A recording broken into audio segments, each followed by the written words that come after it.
Good day everyone, this is Kevin and in this video I will discuss about the different kinds of obligation. We will be focused on the pure and conditional obligations period. Okay? So Article 1179, every obligation, his performance does not depend upon a future or uncertain event or upon a past event unknown to the parties is demandable at once. Every obligation which contains a resolutory condition shall also be demandable without prejudice to the effects of the happening of the event. So what is a pure obligation? Pure obligation is one which is not subject to any condition and no specific date is mentioned for its fulfillment and is thereof immediately demandable. For example, D obliged himself to pay C 1,000. The obligation is immediately demandable because there is no condition and no date is mentioned for its fulfillment. Of course, if the loan has just been contracted by D, a period must have been intended by the parties for performance, but the duration thereof will depend upon the nature of the obligation and the circumstances. The conditional obligation. A conditional obligation is one whose consequences are subject in one way or another to the fulfillment of a condition. So what is condition?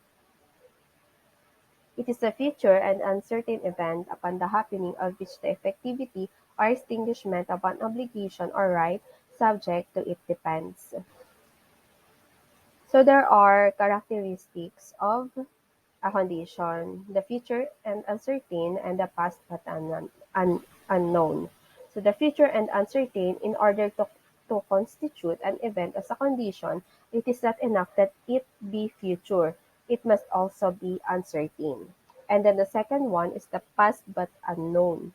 A condition may refer to a past event unknown to the parties if it refers to a future event, but its very occurrence and the time of such occurrence must be uncertain, otherwise it is not a condition. So a condition must not be impossible. So the two principal kinds of condition. Number one is suspensive condition, condition precedent, or condition antecedent, or one of the fulfillment of which we will give rise to an obligation or right.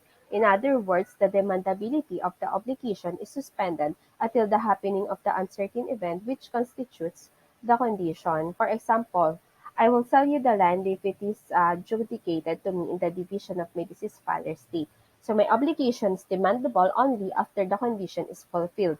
By becoming the owner of the land, in the meantime, I am not liable to you. Second is resolutory condition, or the condition subsequent, or one of the fulfillment of which will extinguish an obligation or right already existing. For example, D, in payment of his debt to C, binds himself to give C 3,000 monthly allowance until C graduates from college. So this obligation is demandable now, but it shall be extinguished or terminated upon the happening or the resolutory condition, and that is C's graduating from college. So when obligation is demandable at once, an obligation is demandable at once when it is pure, when it is subject to resolutory condition, and when it is subject to resolutory period. Okay? The next is past event unknown to the party. So a condition really refers to an uncertain and future event. So a past event cannot be said to be a condition since the demandability of an obligation subject to a condition depends upon whether the event will happen or will not happen.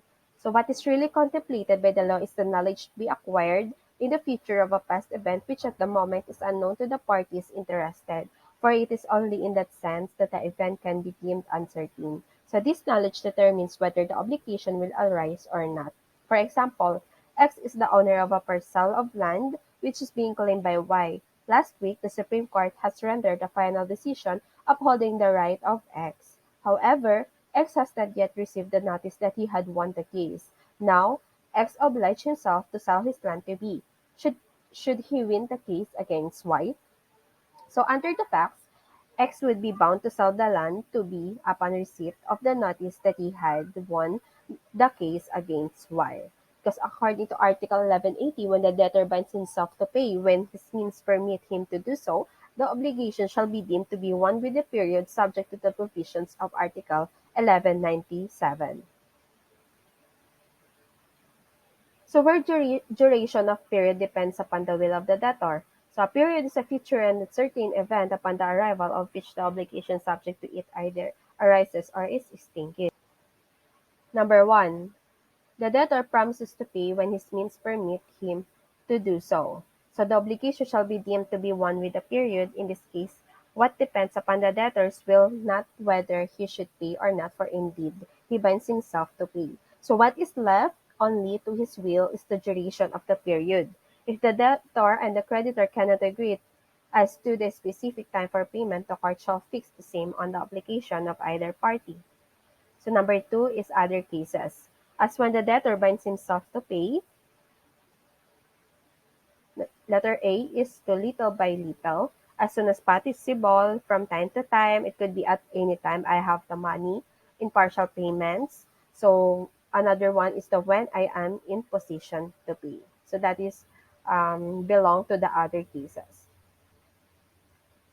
So Article 1181, in conditional obligations, the acquisition of rights as well as the extinguishment or loss of this already acquired shall depend upon the happening of the event which constitutes the condition. 1114.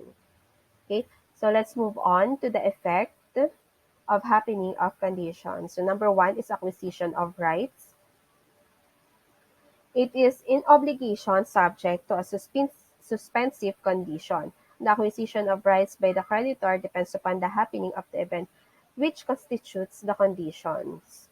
So for example, T, the testator in his last will and testament gives some property to H, which is the heir, provided T would die within 2 years. So in this case, H would acquire a right to the land only upon the happening of the suspensive condition, the death of T, within 2 years. If there is no length of time within which the death must take place, the obligation is one with the period. So if T died after 2 years, the situation would be the same as if no provision was made by T in his will in favor of H. Okay, so number 2 is loss of rights already acquired. So in obligation subject to a resolutory condition, this happening of the event which constitutes the condition produces the extinguishment or loss of rights already acquired. So for example, X binds himself to support Y until Y graduates from college. Here, the right already acquired by Y, the right to receive support, shall be extinguished or lost at once the condition is fulfilled. So let's move on to the classifications of conditions. So condition may be classified as follows. As number 1 is as to effect. It could be a suspensive or resolutory. When we say suspensive, the happening of which gives rise to the obligation, and resolutory, the happening of which extinguishes the obligation. Second is as to form. So the condition is clearly stated, implied, the condition is merely inferred. So next is as to possibility. So under of it is a possible, which is the condition is capable of fulfillment legally and physically, and impossible, the condition is not capable of fulfillment legally or physically. The fourth is as to cause or origin. So under of it is a prostative. When we say prostative, it is the condition depends upon the will of one of the contracting parties, and casual, the condition depends upon chance or upon the will of a third person. And next is the mix. The condition depends partly upon chance and partly upon the will of a third person. And number 5, classification, is as to mode. So there is a positive and negative. Positive, the condition consists in the performance of an act.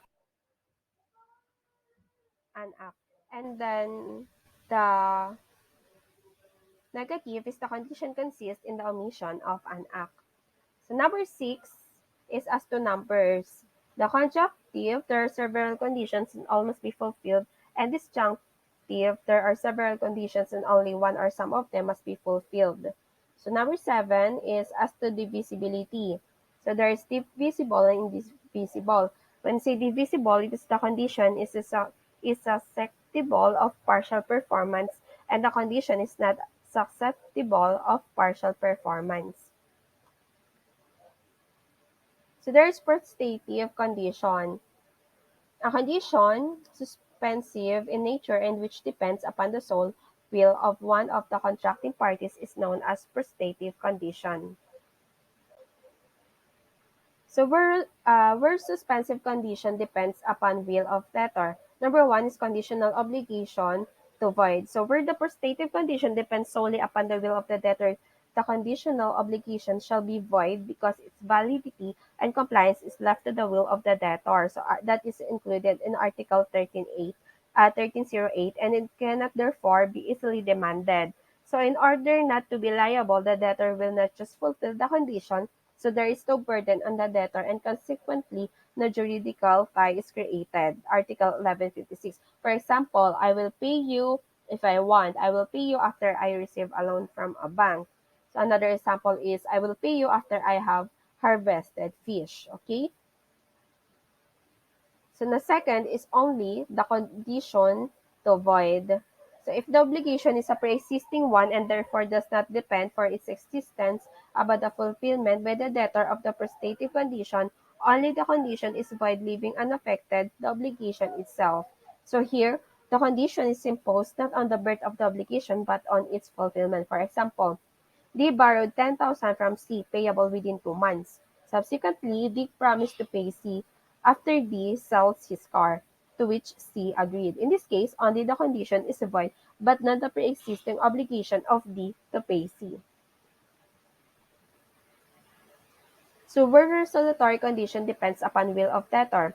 If the condition is resolutory in nature, like the right to repurchase in a sale with pacto de reto, the obligation is valid although its fulfillment depends upon the sole will of the debtor, which is the seller.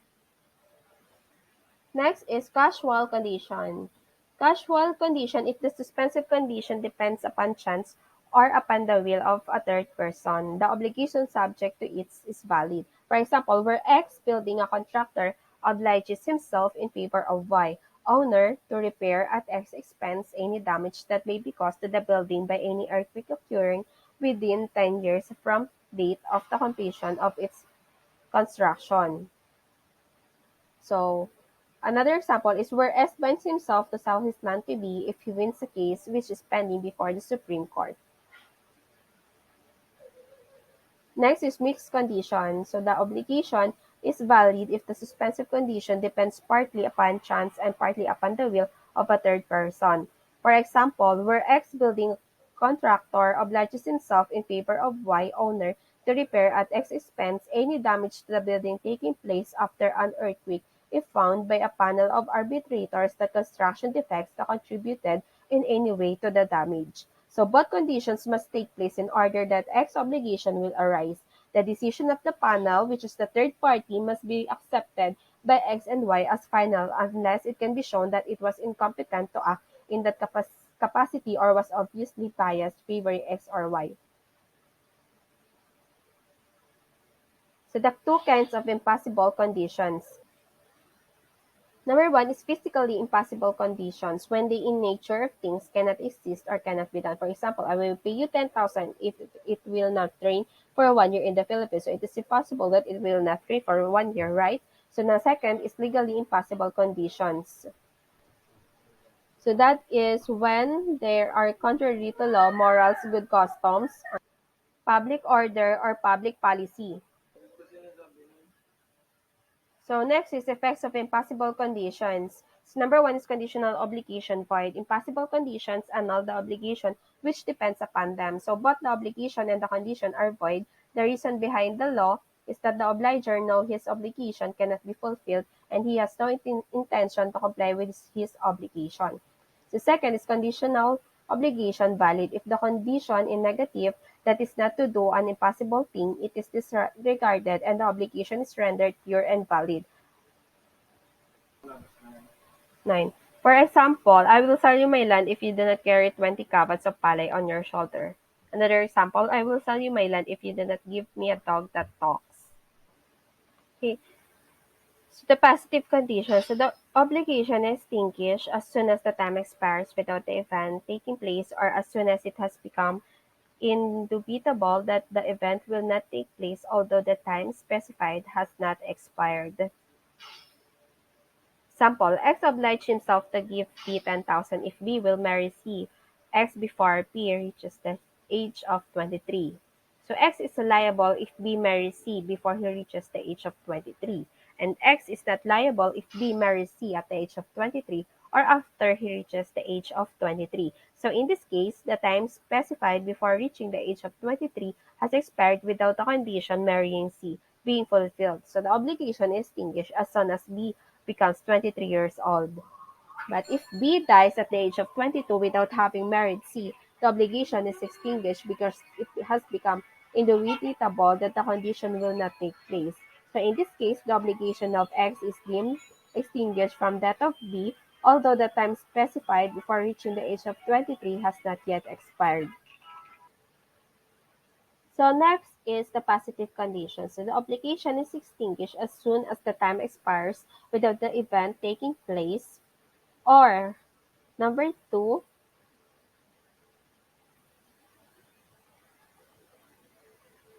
from the moment it has become evident that the event cannot occur, although the time indicated has not yet elapsed.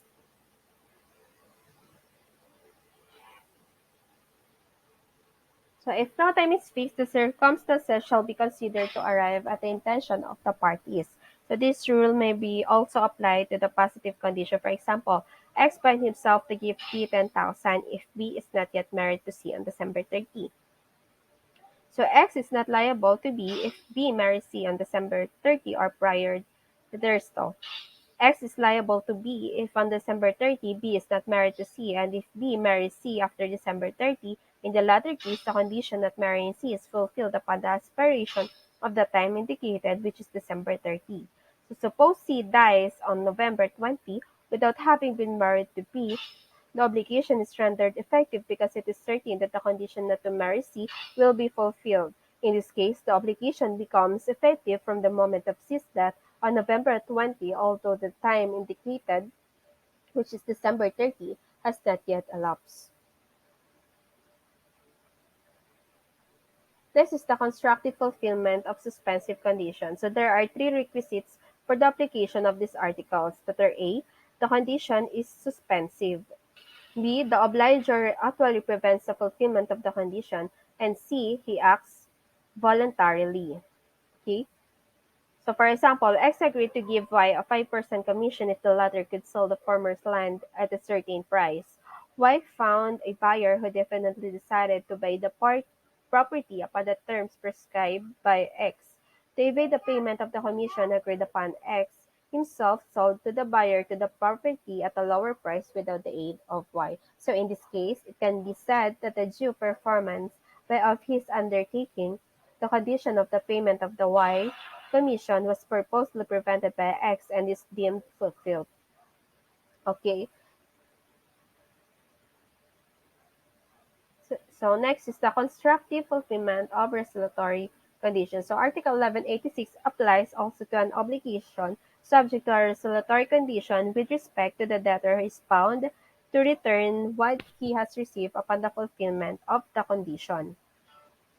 So for example, X obliged himself to allow Y to occupy the farmer's house in Manila as long as X is assigned by their company in the province. So when I learned that X would be transferred to Manila, he was able to induce the president of the company to assign another person in place of X.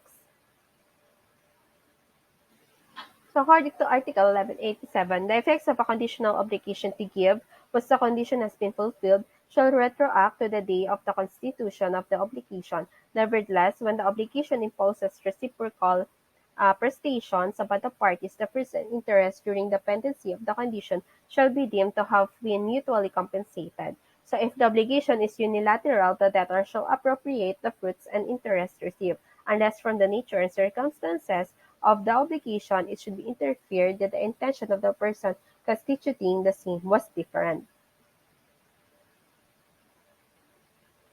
Retroactive effects of fulfillment of suspensive conditions. Number one, in obligations to give. Number two, in obligations to do or not to do. So in obligation to give, an obligation to give subject to a suspensive condition becomes demandable only upon the fulfillment of the condition. However, once the condition is fulfilled, its effect shall retroact to the day when the obligation was constituted. The reason is because the condition is only an accidental element of a contract. So an obligation can exist without being subject to a condition.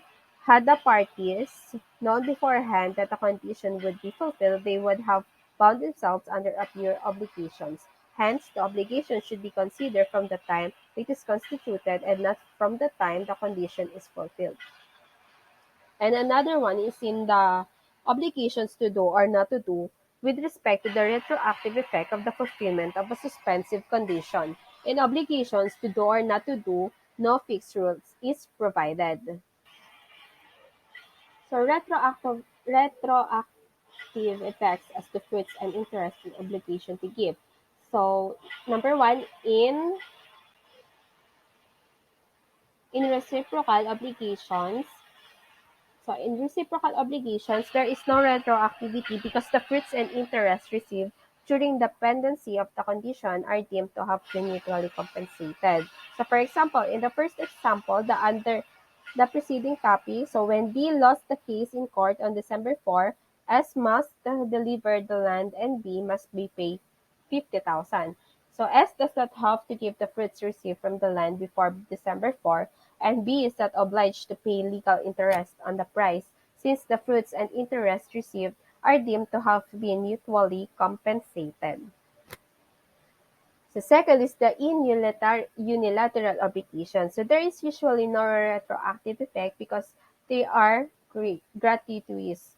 The debtor receives nothing from the creditor. Thus, fruits and interest belong to the debtor unless from the nature and other circumstances of the obligation it should be interfered that the intention of the person constituting the same was different.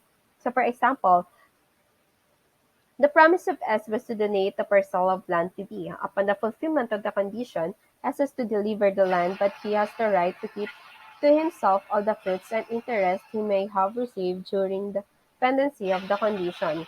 That is, from January 20 to December 4, unless a contrary intention by S may be interfered, as when it is stipulated that once the condition is fulfilled, S shall render an accounting of fruits received during its pendency. So rights pending fulfillment of suspensive conditions. Number one is rights of creditor. He may take or bring appropriate actions for the preservation of his right, as the debtor may refer nugatory the obligation upon the happening of the condition. Thus, he may go to court to prevent the alienation or concealment of the property the debtor has bound himself to deliver, or to have his right annotated on the title to the property in this registry of deeds. Second is the rights of debtor. So he is entitled to recover what he has paid by mistake prior to the happening of the suspensive condition. So this right is granted to the debtor because the creditor may or may not be able to fulfill the condition imposed, and hence it is not certain that the obligation will arise. So this is a case of solution indemnity, which is based on the principle that no one shall enrich himself at the expense of another. So take note that the payment before the fulfillment of the condition must be by mistake. Otherwise, the debtor is deemed to have impliedly waived the condition. In any case, he cannot recover what he has prematurely paid once the suspensive condition is fulfilled. Now we will tackle about the kinds of loss. So loss in civil law may be physical loss. It is when a thing perishes, as when a house is burned and reduced to ashes. Second is legal loss, when a thing goes out of commerce leg, when it is expropriated, or when a thing heretofore legal becomes illegal. And third is civil loss, when a thing disappears in such a way that its existence is unknown.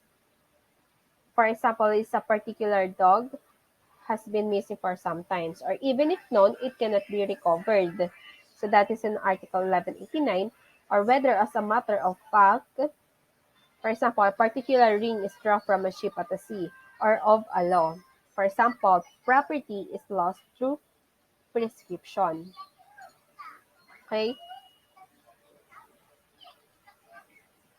So there are rules in case of loss, deterioration, or improvement of thing during pendency of suspensive condition. Okay?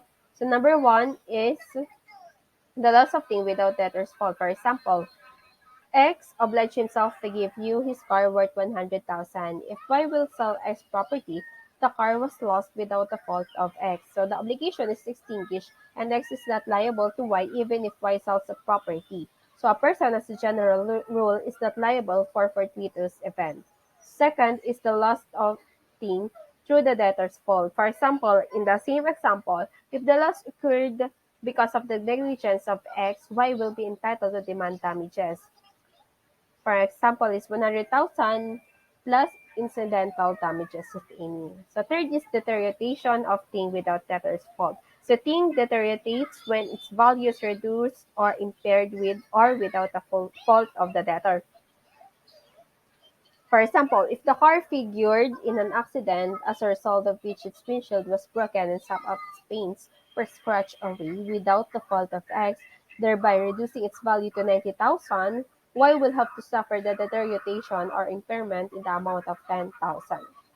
So last is deterioration of thing through debtor's fault. So for example, in this case, B may choose between A. Rescission or cancellation of the obligation with damages. So in this case, X is liable to pay Y 100,000, the value of the car before its deterioration plus incidental damages, if any. Or B. Fulfillment of the obligation also with damages. So in this case, X is bound to Y to give the car and pay 10,000 plus incidental damages, if any. Okay. So number five, improvement of thing by nature or by time. So I think improvement its value is increased or enhanced nature by the time or at the expense of the debtor or creditor. For example, suppose the market value of the car increased. So who gets the benefit?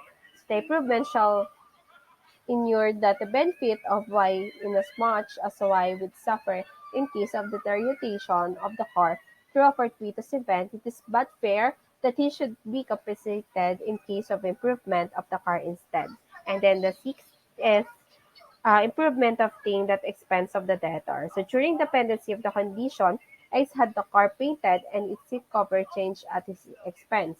So in this case, X will have the right granted to an usufructuary with respect to improvements made on the thing held in usufruct. So when I say usufruct, is the right to enjoy the use and fruits of a thing belonging to another.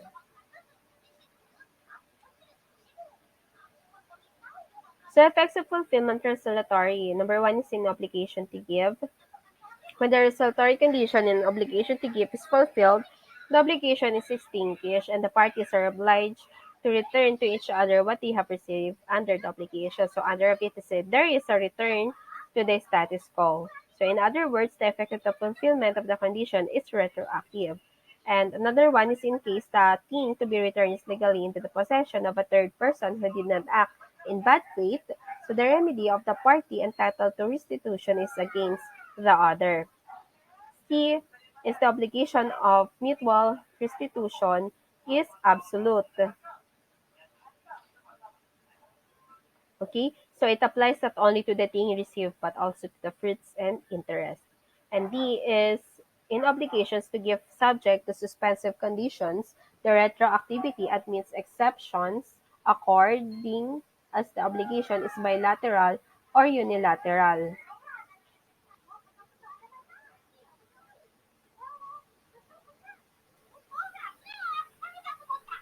So the kinds of obligations according to the person obliged. So there are unilateral, bilateral, and other of it is reciprocal obligations, non-reciprocal obligations. The rescissions without previous judicials. Number one, where automatic rescission is expressly stipulated, and second is where contract is still executory. So where both parties are guilty of breach. Number one is first infractor known, and second is first infractor cannot be determined. So that's all, and thank you.